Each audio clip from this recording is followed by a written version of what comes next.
जिस पार्टी से टिकट चाह रहे हैं मिलेगा आपको? अब हमें तो बिल्कुल पूरी उम्मीद है हम लोग जन्मजात बन जाएगी, क्योंकि जितना बड़ा जन समर्थन आपको मिलेगा उनकी अपेक्षाएं भी आपसे होगी। जो अत्यंत पात्र थे, जो बहुत ज्यादा गरीब थे, जिनके पास जमीनें भी नहीं थी, उनके लिए व्यवस्था अभी तक नहीं हो पाई। स्वयं चुन के आएगा और स्वयं काम करेगा, अपने 20 प्रतिनिधि नहीं रखे। अब हमारे पास कोई काम के लिए आए तो हम कहते हैं कि जाओ उनसे मिलो, जाके त्रिवेणीगंज में रहते हैं, उनसे मिल लो, वो काम देखते हैं। इनका उनका काम देखने सबका काम खत्म होगा। हॉस्टल वगैरह की बड़ी समस्या रहती है कहीं न कहीं। जो भी मूलभूत आवश्यकताएं हैं उनको प्राथमिकता पे जो है देख के हमने एक कार्य योजना बना रखी है। क्योंकि अभी हम बहुत कुछ आपको नहीं स्पष्ट कर सकते हैं, पहले तो हम उस लायक बने। हमारे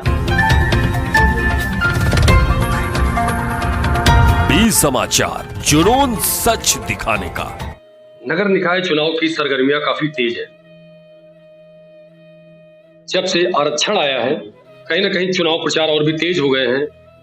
सब लगे हैं टिकट के चक्कर में। कोई चाहता है बीजेपी से, कोई चाहता है कांग्रेस से, कोई चाहता है सपा से। हमारे बीच में है एडवोकेट आलोक तिवारी जी, जो अपना चुनाव प्रचार काफी तेज कर रहे हैं। हम इनसे चर्चा करेंगे आखिर किस पार्टी से चुनाव लड़ना चाहेंगे और क्या रणनीति होगी इनकी चुनाव की। स्वागत है तिवारी जी आपका। धन्यवाद।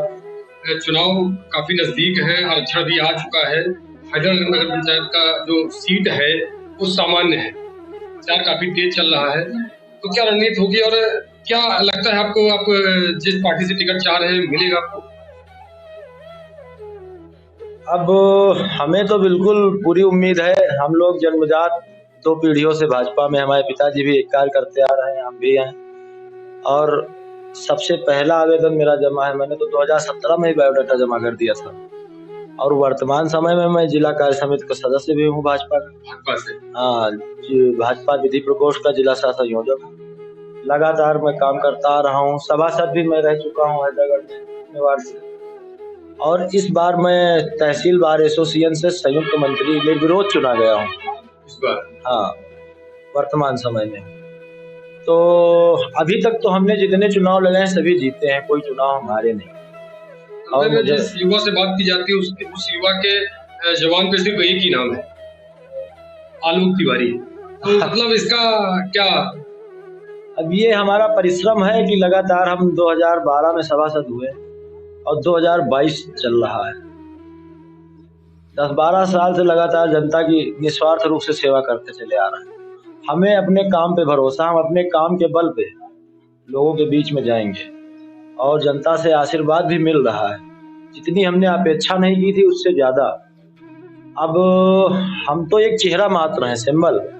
बाकी हमारा चुनाव तो जनता लड़ रही है दरगढ़ लगातार। हाँ, हमें तो हमें इतनी उम्मीद नहीं थी, इतना जबरदस्त जन समर्थन हमें मिलेगा।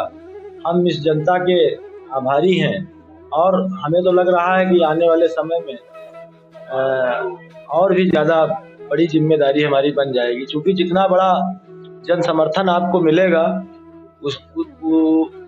उनकी अपेक्षाएं भी आपसे उतनी ही बढ़ बड़ा परिवार उतनी ज्यादा जिम्मेदारियां। तो यही हमारे दिमाग में चलता रहता है कि हम कैसे सभी की अपेक्षाओं पे खरे उतरेंगे। उसके लिए हम लगातार प्रयासरत हैं और कार्य कर रहे हैं। क्या क्या कमियां भी नजर में आपकी आ रही है जिनको आप सर्वप्रथम उन्हीं को तवज्जो देंगे? नगर पंचायत में नगर पंचायत में बहुत सी कमियां हैं। सबसे बड़ी समस्या तो यहाँ जल भराव की समस्या है। यहाँ जल निकासी की कोई व्यवस्था नहीं है। आप लोगों ने देखा होगा मार्केट में हैदरगढ़ की बाजार क्षेत्र की बहुत मशहूर बाजार है, 10-20 किलोमीटर की सबसे मुख्य बाजार है, 25 किलोमीटर। यहाँ पे जब बुजुर्ग औरतें महिलाएं सब आती थी तो घुटने घुटने तक कपड़े ऊपर समेट के तब लोग पानी में पिल के निकलते थे। हमने वो भी मंजर देखा है कि बाजार में, मार्केट में, दुकानों में पानी भरा हुआ था और सब सामान तैर रहा। शायद आप लोगों ने न देखा हो, हम लोगों ने देखा। तो समस्याएं बहुत हैं और सबसे बड़ी समस्या है कि माननीय प्रधानमंत्री मोदी जी ने जो है वो प्रधानमंत्री आवास के माध्यम से बहुत ही लोगों को आवास देने का काम किया और काफी पात्र लोगों को मिला भी। लेकिन उससे भी बड़ी समस्या ये है कि जो अत्यंत पात्र थे, जो बहुत ज्यादा गरीब थे, जिनके पास जमीनें भी नहीं थी, उनके लिए व्यवस्था अभी तक नहीं हो पाई।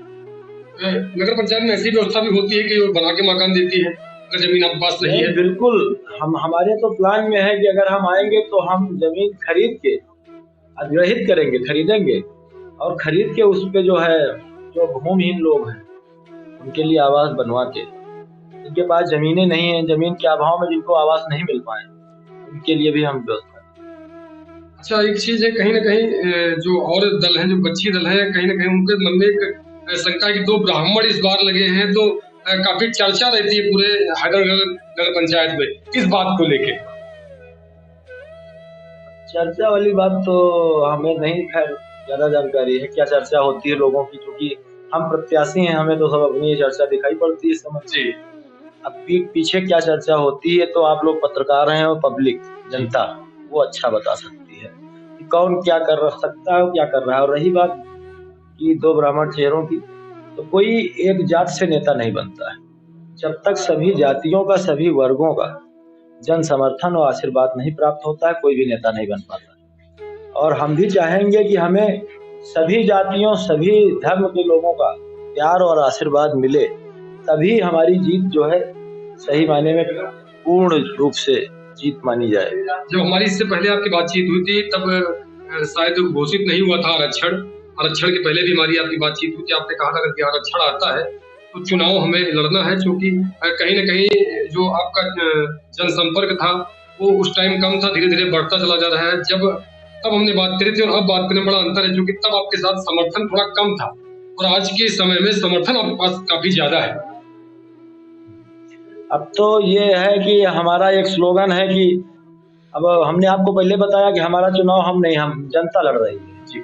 हम मतदाता, युवा, गरीब, मजदूर, कमजोर वर्ग का हर वो व्यक्ति जो अपने जनप्रतिनिधियों से मिलने में अपने आप को असहाय महसूस करता है, जिसको लोग फटकार के, डांट के भगा देते हैं, हम हर वो आदमी हमारे बगल में आसानी से आके खड़ा हो जाता है और उसको ये लगता है कि हमसे वो अपना दुख शेयर कर सकता है। और हम भी सीमित संसाधनों में जो संभव हो सकता है यथासंभव मदद भी करते हैं। अच्छा, मेरा एक व्यक्तिगत, बिना किसी दायित्व के, बिना किसी पद के, जो हमसे हो सकता है हम लोगों की मदद करते रहते हैं। और इसीलिए हमने कहा है कि अब हैदरगढ़ के सम्मान में आलोक तिवारी मैदान में, हैदरगढ़ के सम्मान में आलोक तिवारी मैदान में। अब तो मेरा एक पर्सनल सवाल है जनता की तरफ से, कहीं न कहीं हमने सुना है कि प्रधानपति, विधायक पति या फिर चेयरमैन पति, तो इससे तो बेहतर है कि उस जो व्यक्तिगत आदमी है उसको चुना जाए, सही है? हैदरगढ़ की जनता ये देख चुकी है पिछले कई चुनावों में, जो प्रतिनिधि होते हैं, किसी के 1 प्रतिनिधि हैं, किसी के 2 प्रतिनिधि हैं, किसी के 4-5 प्रतिनिधि हैं। अब आदमी उसी में चक्कर काटा करता है कि किस प्रतिनिधि के पास हम जाएं। अब जनता जो है उसी को चुनेगी जो स्वयं काम करेगा, स्वयं चुन के आएगा और स्वयं काम करेगा, अपने 20 प्रतिनिधि नहीं रखेगा। अब हमारे पास कोई काम के लिए आए तो हम कहते हैं कि जाओ उनसे मिलो, जाके वो त्रिवेणीगंज में रहते हैं, उनसे मिल लो, वो काम देखते हैं।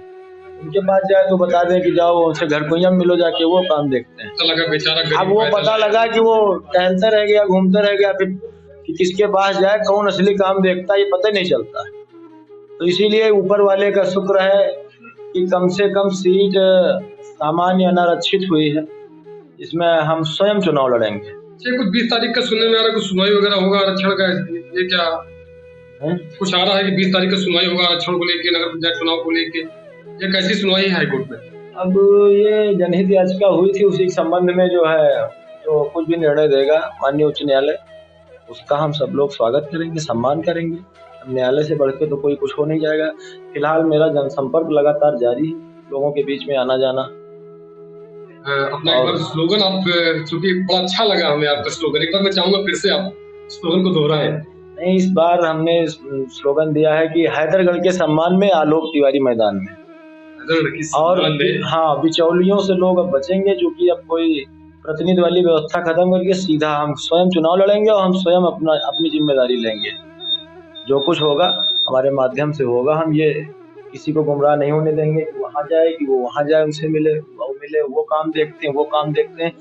इनका उनका काम देखने से सबका काम खत्म होगा। हॉस्टल वगैरह की बड़ी समस्या रहती है कहीं न कहीं। जो भी मूलभूत आवश्यकताएं हैं उनको प्राथमिकता पे जो है देख के हमने एक कार्य योजना बना रखी है। क्योंकि अभी हम बहुत कुछ आपको नहीं स्पष्ट कर सकते हैं, जी। पहले तो हम उस लायक बने, हमारे हाथों को लोग मजबूत करेंगे तो हम और ज्यादा लोगों की मदद कर पाएंगे। अभी भी हम जिस लायक हैं अपना सीमित संसाधनों में जो कम ज्यादा जो मदद हो पाती है वो करते हैं। आपका बहुत बहुत धन्यवाद, आपने हमें अपना बहुत कीमती समय दिया, इसके लिए हम आपके आभारी हैं। आलोक जी का एक नारा है आजमगढ़ के सम्मान में, आलोक तिवारी मैदान में। आगे भी हम जो भी बात होगी अब तक पहुंचाते रहेंगे। अभी तो चुनाव के प्रचार शुरू हुआ, अभी तो सरगर्मियां शुरू हुई हैं, अभी तो बहुत कुछ देखना बाकी है। फिर आपको मिलते हैं किसी अन्य वीडियो में। आपको इस वीडियो में जो भी अच्छा लगा हो, आपका यदि कोई क्वेश्चन हो तो आप कमेंट के माध्यम से पूछ सकते हैं, हम स्पष्ट करने का संपूर्ण प्रयास करेंगे। फिर मिलते हैं आपको किसी अन्य वीडियो में, तब तक के लिए जय हिंद।